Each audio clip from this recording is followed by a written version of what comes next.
नमस्कार,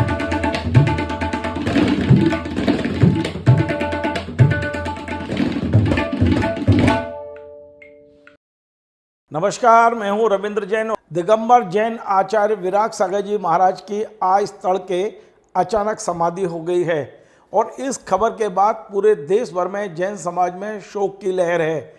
मैं आपको बता दूं कि 2024 एक ऐसा वर्ष है जब दिगंबर जैन आचार्य विद्यासागर जी महाराज की समाधि हुई और अब आचार्य विराग सागर जी महाराज भी हमारे बीच नहीं रहे हैं। ये दो आचार्य के जाने के बाद निश्चित तौर पे पूरे देश भर का जैन समाज अपने आप को ठगा सा महसूस कर रहा है, अपने आप को असहाय सा महसूस कर रहा है। यदि भी देखा जाए तो पिछले 11 साल में दिगंबर जैन समाज के सर्वोच्च 4 आचार्य हमने खोए हैं। मैं आपको बता दूं 14 जनवरी 2013 में दिल्ली के सकरपुर में आचार्य सन्मत सागर जी महाराज की समाधि हुई थी और उसके बाद में 15 नवंबर 2020 में दीपावली के दिन आचार्य ज्ञान सागर जी महाराज की अचानक समाधि हुई थी। उसके बाद में 18 फरवरी 2024 को संत शिरोमणि आचार्य गुरु श्री विद्यासागर जी महाराज ने देह त्याग दी थी। यद्यपि उनका स्वास्थ्य पहले से ही कुछ ऐसा था कि लग रहा था कि वे समाधि में चले गए हैं और उनकी संलेखना समाधि एक तरह से करीब 1 महीने चली और 1 महीने बाद उन्होंने प्राण त्यागे।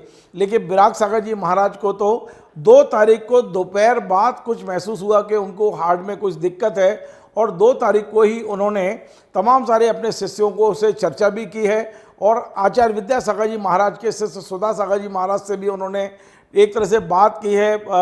वीडियो कॉन्फ्रेंस पे सुधा सागर जी महाराज ने उन्हें संबोधन भी दिया है। इस तरह की सूचना हमारे पास है और उनसे कहा था आप थोड़ा धीरज रखें, अभी बिहार को रोक दें और जब तक आपकी स्थिति ठीक ना हो बिहार ना करें।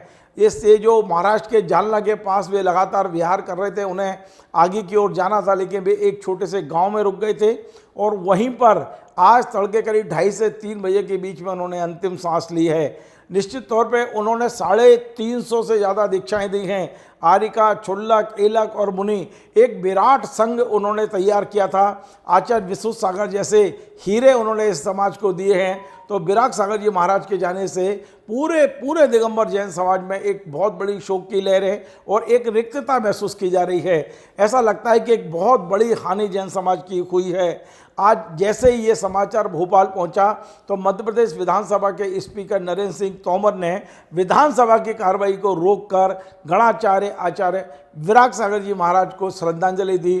पूरे सदन ने खड़े होकर उनके सम्मान में 2 मिनट का मौन भी रखा है। तो निश्चित तौर पे आज जो हुआ है उससे जैन समाज में काफ़ी एक दुख का माहौल है, एक शोक का माहौल है। जितने भी दिगंबर जैन संत हैं अधिकांश स्थानों पे आचार्य विराग सागर जी महाराज को श्रद्धांजलि दी गई है। उनका जो योगदान है समाज को उसे याद किया गया है और खासकर स्वयं मुनि श्री सुधा सागर जी महाराज का आज का जो उद्बोधन था वो पूरा विराग सागर जी महाराज को समर्पित था। सुधा सागर जी महाराज ने ये जरूर महसूस किया है कि मैं विहार कर रहा हूँ, आहार कर रहा हूँ, मैं सब कुछ कर रहा हूँ, लेकिन मन नहीं मान रहा है क्योंकि जिस तरह 2 समाधियाँ हुई हैं आचार्य विद्यासागर जी महाराज की और आचार्य विराग सागर जी महाराज की, उसने हिला कर रख दिया पूरे समाजों को। केवल समाज को हिला के नहीं रखा है बल्कि हमारे संतों को भी हिला के रख दिया है। ये अभी कोई उम्र नहीं थी विराग सागर जी की, ना ही उन्होंने ऐसे कोई संलेखना का व्रत लिया हुआ था।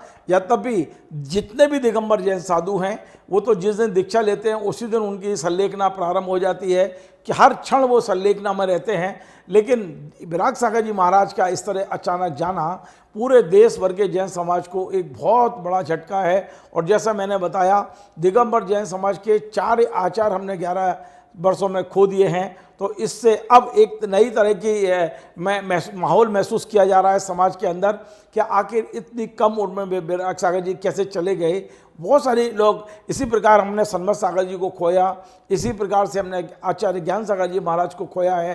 तो ये एक ऐसे शख्सियत थे जिन्होंने जैन समाज के ध्वज को बहुत ऊपर तक पहुंचाया था। बड़े संघ बनाए थे, अच्छे संत हमको दिए थे, समाज को दिए थे। तो विराग सागर जी महाराज चूँकि रहने वाले वो पथरिया के थे।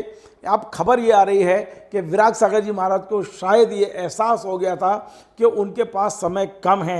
हमने देखा था कुछ साल पहले उन्होंने अपने संघ के 5-6 साधुओं को आचार्य पद देकर उन्हें शिक्षा दीक्षा के लिए अधिकृत किया था। वे लगातार अपने धर्म प्रभावना पूरे देश में घूम घूम के कर रहे थे। इसके अलावा उनका जो जन्म स्थान है दमोह जिले का पथरिया, वहाँ उन्होंने एक बहुत बड़े तीर्थ की रचना की थी जिसका नाम विरागोदय रखा गया था। उन्होंने अभी कुछ महीने पहले ही विरागोदय में पंचकल्याणक के नाम से अपने देश भर में फैले सारे शिष्यों को विरागोदय बुलाया था। वहाँ सबके साथ चर्चा की थी उन्होंने। एक तरह से ये उनका अंतिम संवाद था अपने शिष्यों के साथ।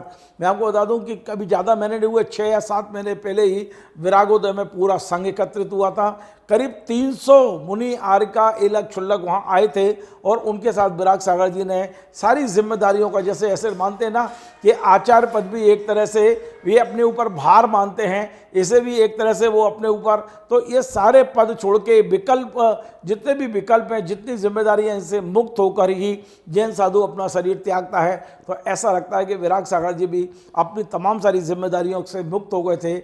आचार्य पद भी संभवतः उन्होंने अंत में छोड़ दिया होगा, क्योंकि समाधि से पहले आचार्य पद से भी रिक्त हो जाते हैं और वे एक निर्विकल्प समाधि को धारण करते हैं। विराग सागर जी महाराज निश्चित तौर पे एक अच्छी गति गई होगी, अच्छी गति उन्हें मिली होगी, क्योंकि जिस तरह से उन्होंने साधना की पूरे जीवन भर, जिस तरह उन्होंने समाज की सेवा की है, जिस तरह समाज को दिशा और दशा दिखाई है उनने, जिस तरह समाज को बहुत अच्छे अच्छे संत दिए हैं, पूरा समाज उनका जीवन भर ऋणी रहेगा। मैं अपने चैनल की ओर से भी उनके चरणों में श्रद्धांजलि अर्पित करता हूँ, विनयान्जलि अर्पित करता हूँ। ईश्वर से कामना करता हूँ कि एक विराग सागर जी हमारे बीच से गए हैं, पर उन्होंने अपनी परछाई के रूप में जो सैकड़ों दीक्षाएं दी हैं, ये विराग सागर बनकर इस समाज में जैन धर्म के ध्वजा को हमेशा हमेशा ऊपर लहराते रहेंगे।